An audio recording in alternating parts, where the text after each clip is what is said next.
السلام عليكم كسو دوادا جامعة اسطنبول ايدن maanta waxaan soo booqday oo aan joogaa jaamacadda Istanbul Aydin University oo kamid ah jaamacadaha bareefadka ah ee ku yaala magaalada Istanbul intiina badanna aad wada garanaysaan xareynta sanad dugsiyeedka 2023 jaamacadda Aydin waa uu furmay ardada u baahan inay soo xareystaan waxay ka soo xareysan karaan xafiisadeena ama waxay ka soo xareysan karaan website-keena askun.com jaamacadda Istanbul Aydin waxay haysaa kulliyado fara badan sida aad ogtihiin oo engineering-ka iyo social science-ka iyo kulliyadaha medicine-ka dentistry-ga ay ka mid yihiin waxayna inta badan ku haysaa luqadda English-ka sida hadda shaashadeeda ka muuqato sanadkan lacagta jaamacadda xogaa yar kor ayaa loo qaaday sababtoo ah jaamacadda tayadeedu kor ayuu u socdaa oo ogtiin Aydin waagi hore waxay ahayd jaamacad hadafka saarto inay arday fara badan hesho laakiin haddeertaan waxa ay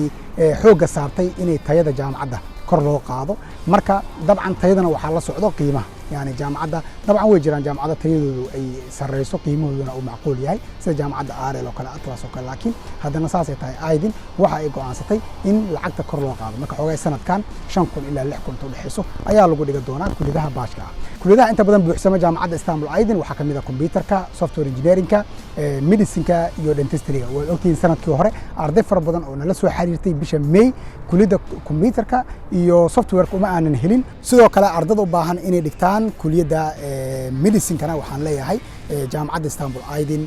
sanadkan qiimeeda kuma aysan darin qiimihii sanadka hore lagu dhiganayay ayaa sanadkaana lagu dhigan doonaa marka weli waad nala soo xiriiri kartiin si aysan idinkaga buuxsamina waxaan idin leeyahay waa inaad xilli hore ugu yaraan lacagta depositka ah aad shubtaan iyo sidoo kale kulliyada dentistry-ga ardada u baahanna sidoo kale ayadana lacag laguma darin weli waa lacagtii sanadkii hore Aydin maxaa lagu doortaa jaamacadda Istanbul Aydin waxaa lagu doortaa kow waxay ku taalaa meel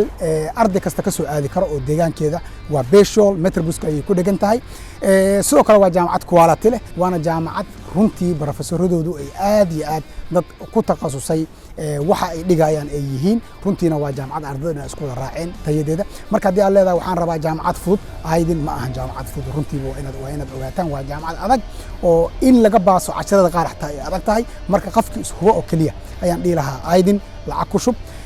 ugu dambeyn maxaa keena marka in medicine-keeda iyo dentistry-geeda jaamacadda Istanbul Aydin oo xilli hore buuxsamo waxaa keena jaamacaddu waxay leedahay isbitaalka medical park oo jaamacadda gudaheeda ku yaalo oo ay ardadu tababar fiican ay ka sameey karaan sidoo kale jaamacadda isla campuskeeda Valoria waxaa ku yaalo isbitaalka ilkaha ayaa ku yaalo oo bukaanka si caadi ah banaanka uga imaan karaan ardaduna ay tababar fiican ku qaadan karaan marka maadaama ay isbitaalka ilkaha leedahay isbitaalka bukaanka caadigan ay leedahay meel centerna ay ku taalo oo qof kasta uu ka imaan karo taas waxay keentay in Aydin kulliyadaha muhiimka ah ay xilli hore buuxsamaan sidoo kale jaamacadda Istanbul Aydin waxa ay soo kordhisay oo sanadkii hore la bilaabay oo ay haysaa kulliyada pilotka ardada u baahan inay pilotka bartaan ama ardada u baahan inay kulliyada aerospace-ka ay dhigtaan jaamacaddu labadaas kulliyad waa lagu soo kordhiyay jaamacaddana waa aad ka heli kartiin ugu dambeyn macaamiishana sharafta leh waxaan idin leenahay jaamacadda Istanbul Aydin sanad dugsiyeedka 2023 waa uu bilowday intaan la idinka buuxin